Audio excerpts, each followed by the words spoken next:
welcome back dear students for today's session on organs and organ systems.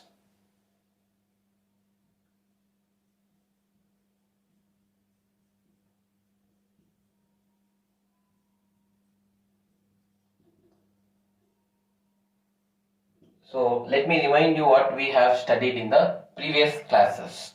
First of all, see, we studied about the epithelial tissues, okay, and then followed by we also went ahead with the connective tissues, the muscular tissues and the nervous tissues.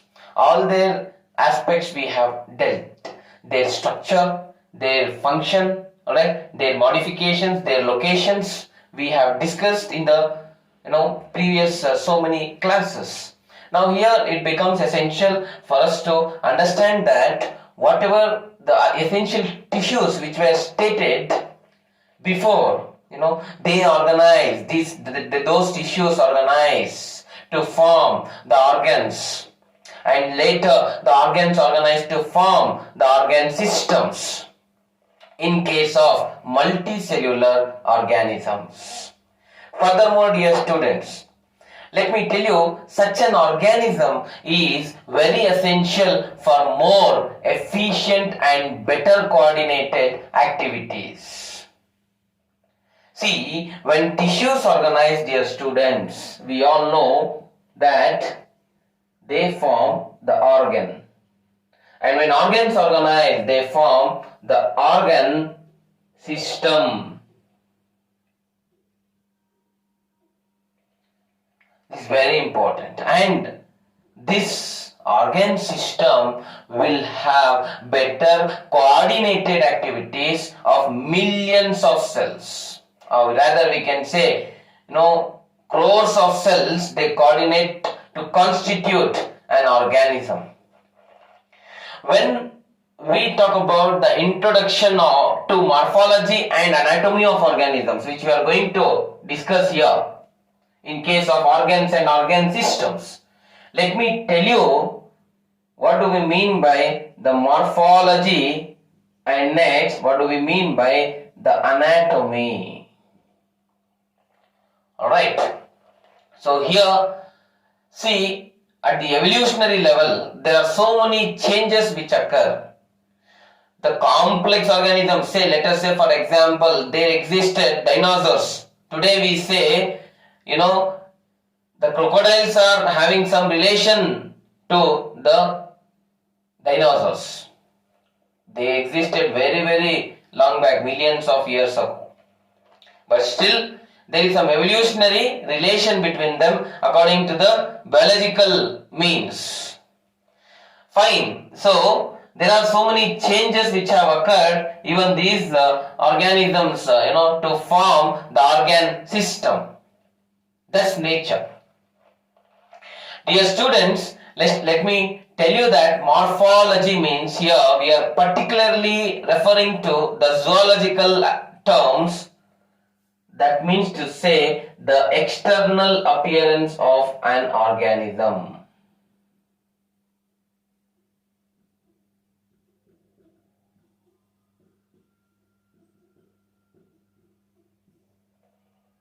External appearance. Please understand that external appearance means to say the characters which we can easily observe through our naked eye, which we can say it as phenotypic as well. See, morphology can also be stated as observable. Alright, the characters which can be seen. Alright, or we also use the term phenotypic. The same meaning it gives. The characters, which are observable, the external characters, rather we can say, or external appearance of an organism. Alright, whichever we can observe, whichever we can see, those characters are referred to as morphological characters. And their study is referred to as morphology, which we are going to study with respect to few important organisms. Dear students, let me also tell you what we mean by anatomy. Here, the internal study of the organs and the organ systems which we are seeing with respect to few organisms here. For anatomy to be studied, we need to dissect an organism, we need to cut their body so that we can dissect each and every part clearly and we can study them as well. The study of internal tissues and organs of the body is what we call the anatomy, internal study.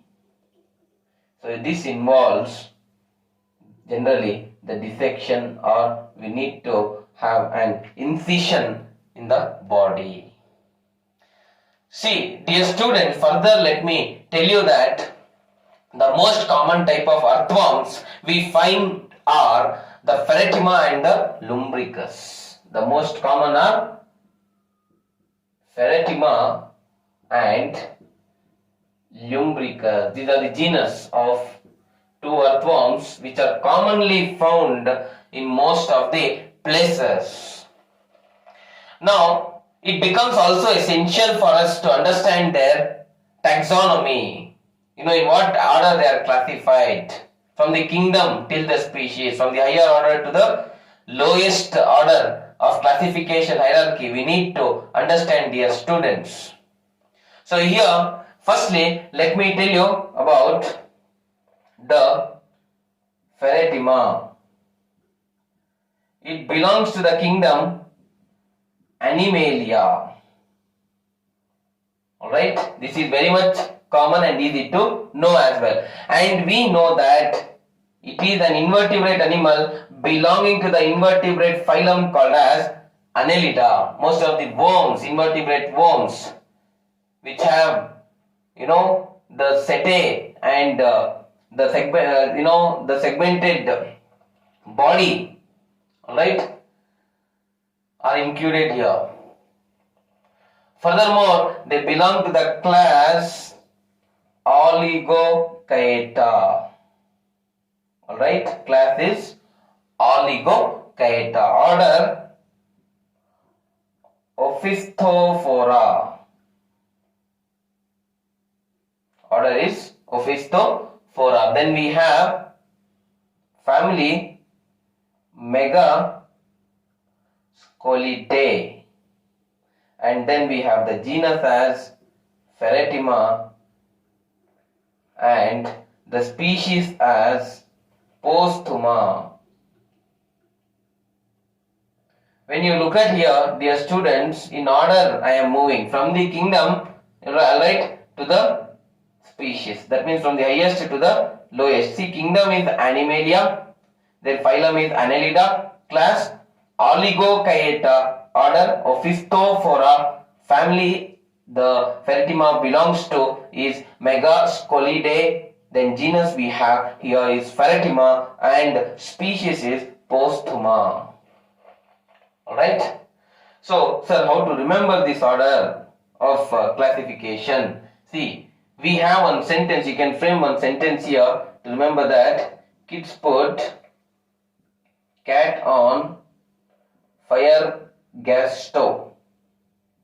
Alright, kids put cat on fire gas stove. So, K for kingdom, P for phylum, C for class, O for order, F for family, G for genus and S for stove. So, in this order only you have to move with the classification hierarchy. That would be more appropriate and it makes sense. Dear students, moving to the next common type of earthworm we have is Lumbricus. In the same order, let us move. Firstly, let us know that it also belongs to the kingdom Animalia. Then the phylum as usual, invertebrate phylum, that is Annelida. Then here class it differs. We call the class as Clitellata. Then see, the class in case of Pheretima was Oligochaeta, here it is Clitellata. Next we have the order as Haplotaxida. I request you all to note down these points which are essential, okay? Then family is Lumbricidae. and then we have genus. The genus here, as I said you, is Lumbricus. Then species, Lumbricus terrestris we say, okay, Lumbricus terrestris. Okay, now let me tell you, when we take into consideration the scientific name, generally we consider, especially the biological classification, when we consider, we take into account the genus and the species. Here, the genus is Ferretima and the species is Postuma, alright, and here the genus is Lumbricus and the species is terrestris. So rather we can say Ferretima postuma is and the Lumbricus terrestris are the common type of earthworms which can be seen in most of the places. So this is the general introduction which we can take into account of the organisms, and we are talking here with respect to the earthworms classification. Alright, so earthworms classification we have studied. So the first organism which we are studying is which one? The Ferretima lumbricus, or rather we can say that was what? The earthworm. First organisms where we are going to consider the morphology, the anatomy and the physiology. Alright, that is the physiology includes your digestion, respiration, excretion, reproduction, all these we are going to study. Okay, so I have started with earthworm, and that's what we call the organ and organ systems. We are going to study firstly about the earthworm, and the introduction I hope you remember, right? Wherein I told you that the organs organized to form the organ systems, okay, and the organ systems are having the coordinated activity which is essential to bring about so many different functions of the body, right? So wherein here two terms are necessary to understand. One is morphology, that is the study of the observable characters or the study of the morphological characters, that is the characters which can be seen, external characters. Anatomy, internal characters we take into consideration. Here it can be studied through dissection and or through the cut or incision made in the body. Okay, so this is the introduction you can remember, and also about we have started about the earthworm. Let us continue further about this organism. Moving on to learn about the general characters, alright, about the earthworm. Firstly, let me tell you that the earthworm is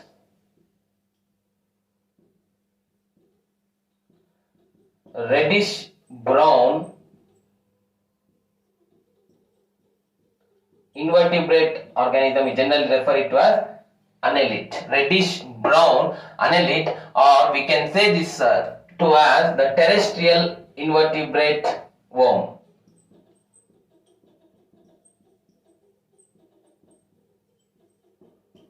Dear students, let me tell you that the habitat of earthworm is the upper layer of moist soil.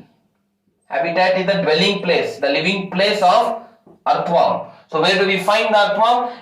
On the upper layer of moist soil. Remember this. Upper layer of moist soil. Okay, the soil here, wherever there is moistness, right, we do find the earthworms. Generally, dear students, during daytime they live in burrows made by boring and swallowing the soil. They keep on making the burrows, tunnel-like structures, and they move from one place to other place on the upper layer of the moist soil. When they do this, what happens? It helps in maintaining the fertility of the soil. Alright, because the distribution of nutrients through those boring and swallowing which has occurred, the tunnels have been made from one region to the other region. There is transportation of nutrients. Alright, so when it occurs, it maintains the fertility of the soil. And we all know, dear students, that the earthworm is generally referred to as the farmer's friend. And furthermore, let me tell you, dear students, that in the gardens, the fecal deposits known as worm castings. The fecal deposits of earthworms, we generally refer it to as the worm castings. Alright, are important, or it is useful for tracing them. Alright, to know their location, where they might be, generally in the garden or any other place. If we are generally looking for the earthworms, their worm castings, by knowing these fecal deposits, definitely we can know easily where they are dwelling more. Alright, furthermore, let me also tell you their lifespan differs from 3.5 years to 10.5 years. 3.5 years up till 10.5 years. It depends on the quality of soil. Continuous moisture exists, all the requirements, nutritional requirements of the earthworm are fulfilled, then definitely it will reproduce. It will have all its metabolic and physiological activities in a very fine manner. Definitely it can survive for very long periods. That's what maximum is 10.5 years, minimum is 3.5 years, or it can live in between these years. So generally this is the lifespan of earthworm, dear friends. And further, let me tell you, the earthworm do not have any larva. They don't have any, or they don't produce any larva. Alright. So these are some general aspects which we need to consider before moving on to the morphology. Okay. The earthworm is reddish brown terrestrial invertebrate or terrestrial annelid also you can refer. Alright. Their habitat is upper layer of moist soil, and through fecal deposits of these earthworms called as worm castings we can locate them. And lifespan generally differs from 3.5 years to 10.5 years. And I tell you one more very important point here, that earthworms are referred to as the farmer's friend. Okay, generally earthworms, we generally say, for example, let us take into consideration the Pheretima postuma, or as I said you, Lumbricus, okay, terrestris, or we can also consider Lumbricus terrestris. Very commonly they are found in most of the places, dear students. Next, moving on to the morphology of earthworm. Okay, so we are going to see how their external characters look like, how the external appearance of the earthworm is. Already I have told you they are reddish brown in color, alright, and most importantly, see their body is long, as you can observe here, okay, and it is cylindrical in shape, okay, and it is narrow. Remember 3 points, that the body is long, okay, cylindrical in shape and narrow. The body does not have from inside more of space, alright, so it is very narrow. It is when compared to the other worms, alright, it is very much narrow. And further, the body here is divided into more than 100 segments. These segments, as we can find here, are referred to as metameres. We call that as metameres. More than 100 segments can be present, dear students. And I have represented here the dorsal view and the ventral view. When we consider generally the dorsal surface, there is clear mid dorsal line which we can observe here. Can you see this line passing here? Alright. So that's I am representing the mid dorsal line here. So this mid dorsal line indicates the blood vessel. See this mid dorsal line, it is indicating the blood vessel, dear students. Okay, and furthermore, let me tell you, when we take into consideration the ventral surface, we can find the presence of the genital openings or pores, as you can find. Okay, here see we have the genital opening which can be seen through the ventral view, not the dorsal. We can find it through the ventral view. Alright, that is the genital pores. We'll discuss about that. Dear students, Now let me tell you that the anterior end, when we consider the anterior end of this earthworm, alright, the top end of this earthworm, when we consider, the mouth and the prostomium can be seen here. Alright. See, what is prostomium here? Let me tell you. See, it is a lobe. What it is? It is a lobe that serves as the covering for mouth. Okay? It covers the mouth, dear students. It is generally the covering. It is generally not considered as a segment. The lobe which covers the mouth of earthworm is called prostomium. Alright? And immediately, inside the prostomium, what we have? The mouth. Dear students, the first segment is called as the peristomium. This is the peristomium, which is referred to as the first segment. Alright, or we can also refer this to as buccal segment, dear students. Alright, it is just present below the mouth. Alright, then this is the first segment. Alright, then at the last we can find the anal segment, or we can say also as the last segment. Anus is present in the last segment, dear students. Let me repeat. Firstly, we find prostomium, which is the covering of the mouth, okay? And secondly, we have the first segment, right? So that first segment is also called as the buccal segment. I have told you more than 100 segments are present in the body. This is a segmented worm. So their body is divided into segments. I said the segments are also referred to as metameres. Alright, after the first segment, peristomium, at the end, the tip of the posterior end, we can find the last segment, or we can also call that as the anal segment. Dear student, the skin here is moist, slimy and glandular. It has glands, alright, through which secretions it is moist and very slimy in nature. Alright. Furthermore, let me tell you, dear students, that in mature worm, when you consider the 14th, 15th and the 16th segment, see, let us say the 14th, this segment and this segment. 14th, 15th and the 16th segment, alright, of what we are considering here, the mature earthworm, alright.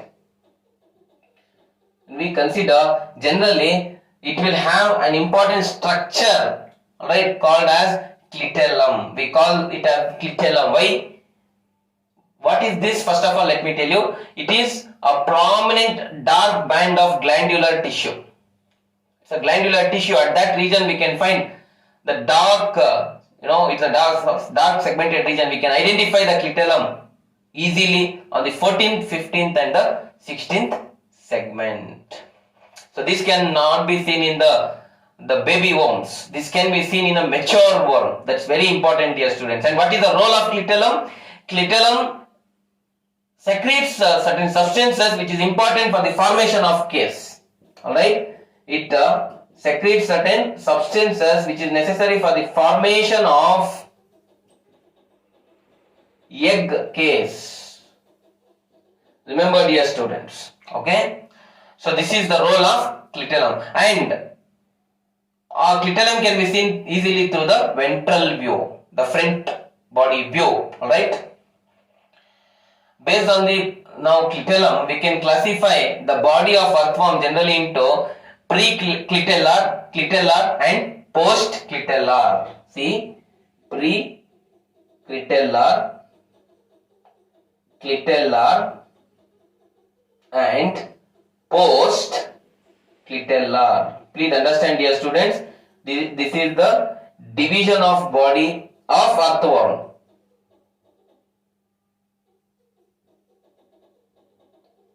Alright. See, pre means we can know before. Pre here represents before. Before clitellum, the body which is present is called pre-clitellar, and the clitellum where it is present is the clitellar part of the body. Post-clitellar, after clitellum, all the segments which are present are the post-clitellar body segments. Alright. So this is how, taking into consideration the clitellum, the important glandular tissue which is present in the earthworm, we can divide it as such. Dear students, further let us also understand that these organisms are hermaphrodites. Remember, I am using a term here, that is hermaphrodite. What is this hermaphrodite? Hermaphrodites are nothing but the organisms which possess in them both the male and the female sex organs. Both male and the female sex organs are present here. This is the male and female sex organs are present, or gonads are present in these earthworms. Alright, that's why we call this as hermaphrodites. In simple terms, we can also refer it to as a bisexual organism. Bi means here two, both the sexes can be present in a single organism. That is why I am representing it with a term called bisexual organism. Furthermore, dear students, let us understand now. Okay, we can find here in the ventral view of the earthworm the male genital pore and the female genital pore. First, let us start with the female genital pore because it is present first. On the 14th segment, here on the 14th segment, you can find the female genital pore. Alright, that's one important aspect. And on the 18th segment, you can find the male genital pore. Male genital pore is present in the 18th segment. Female genital pore is present in the 14th segment. Alright, which can be seen through the ventral view, dear students.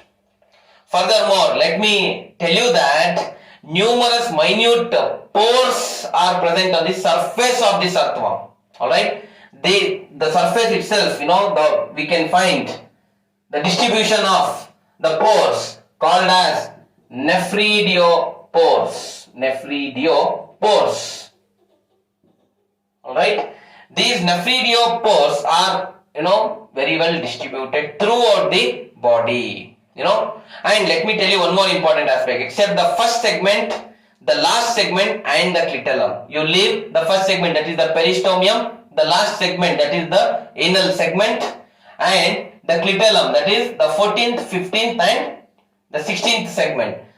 Only leaving these segments, all the other segments will have S-shaped Bristol-like structure called as setae. There is the presence of setae. Alright, dear students. Okay, that is, except the first, last and 14th, 15th, 16th you leave out. In all the other segments, the setae is present. The setae, the primary function of setae is locomotion. It helps in locomotion. Change of place of an organism is called locomotion, right? Yes, we can find locomotion through setae.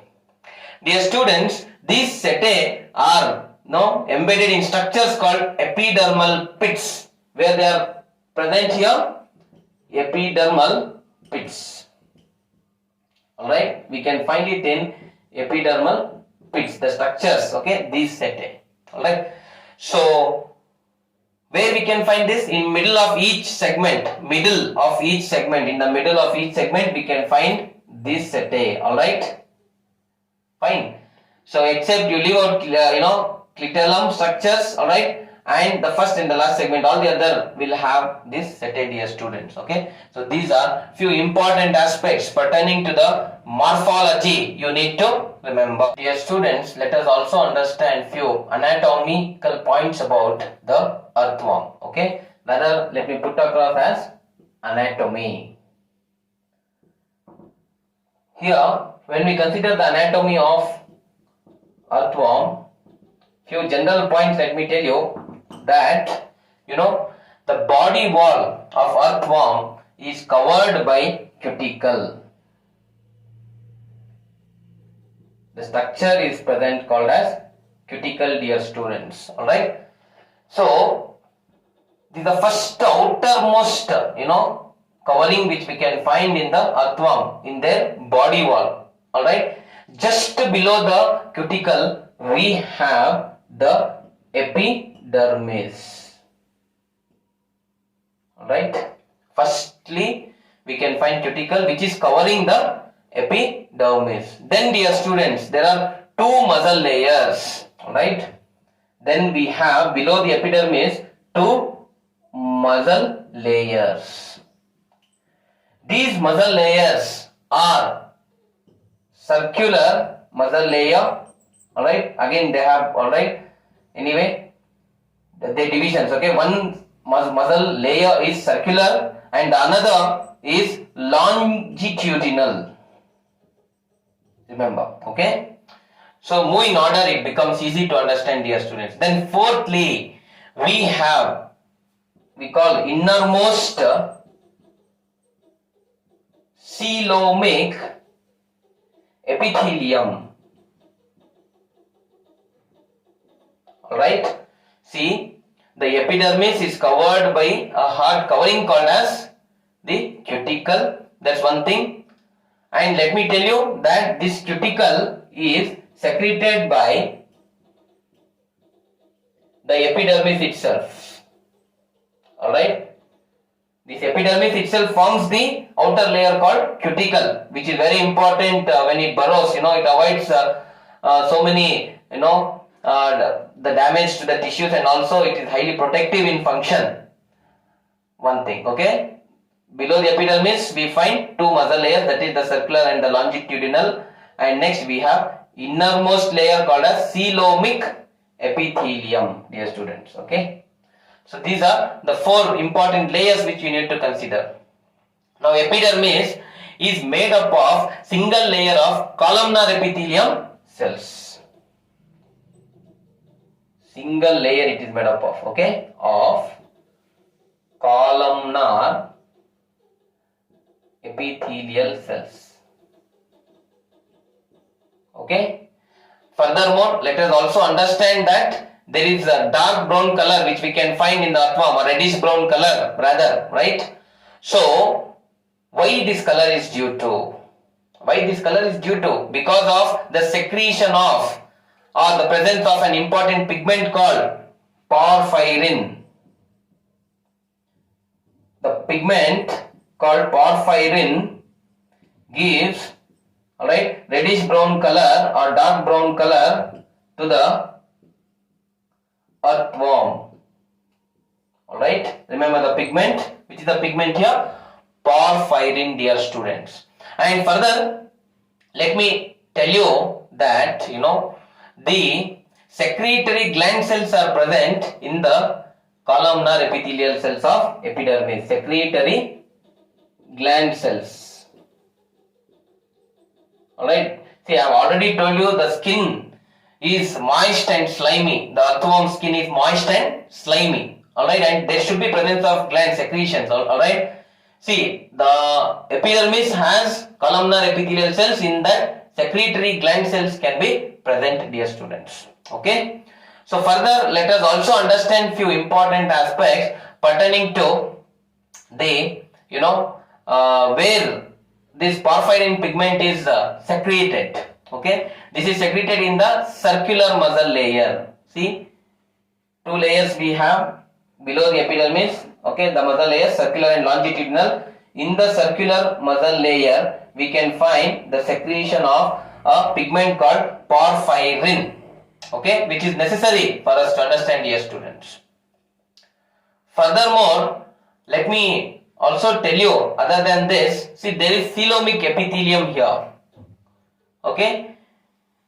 This coelomic epithelium also performs so many functions. The main function of this is to exude or to produce, alright, the coelomic fluid. It produces the coelomic fluid, dear students.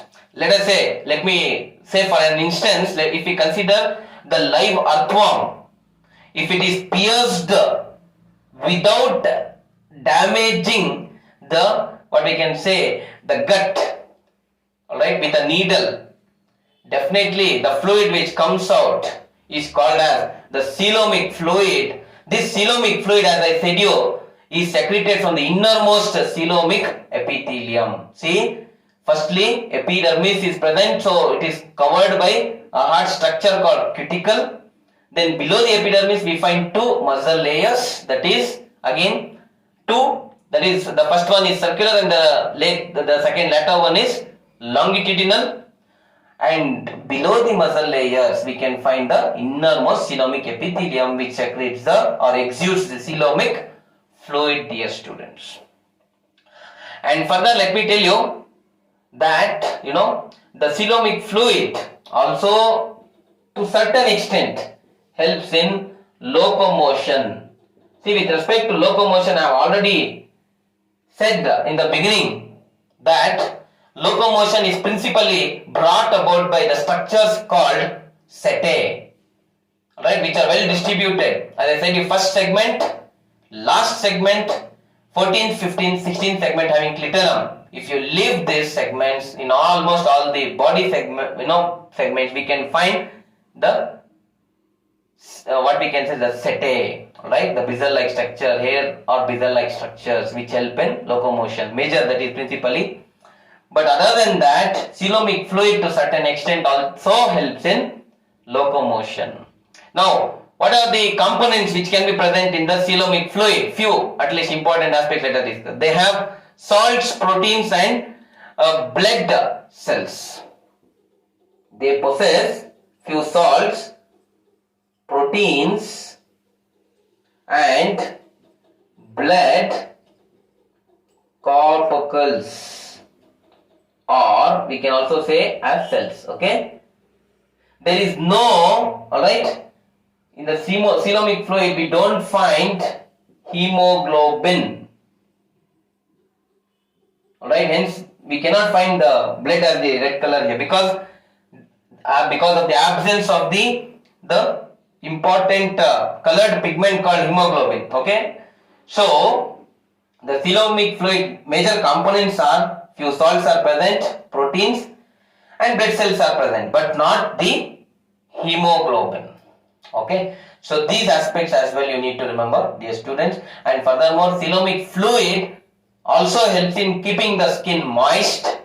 Alright, it keeps the skin moist, and to certain extent it also helps in respiration.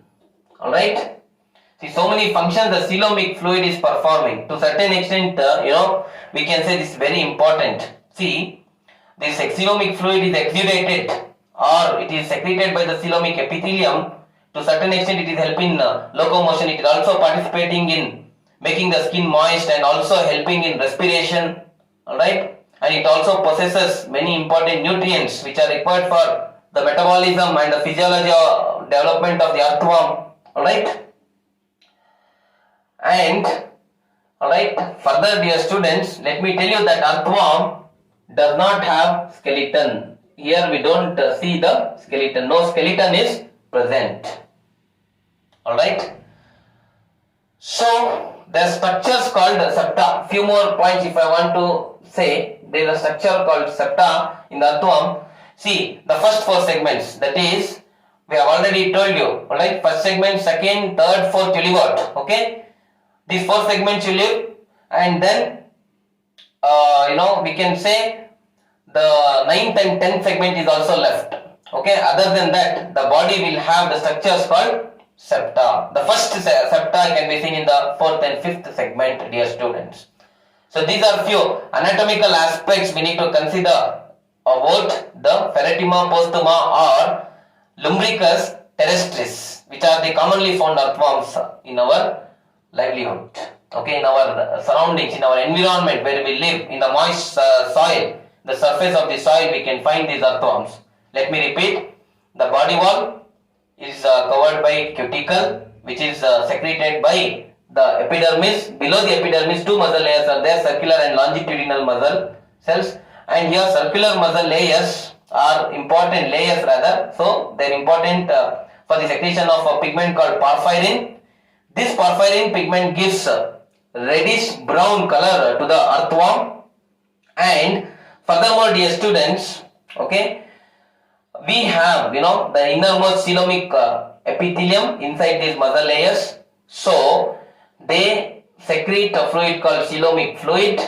Alright, This coelomic fluid has many functions as well. Okay, that means they help in the locomotion, respiration, to keep the skin moist, and also they have many nutrients in them. Furthermore, see, the epidermis has columnar epithelial cells, a single layer is present, so which has secretory glands as well, and they don't possess the skeleton, and their body also shows septa.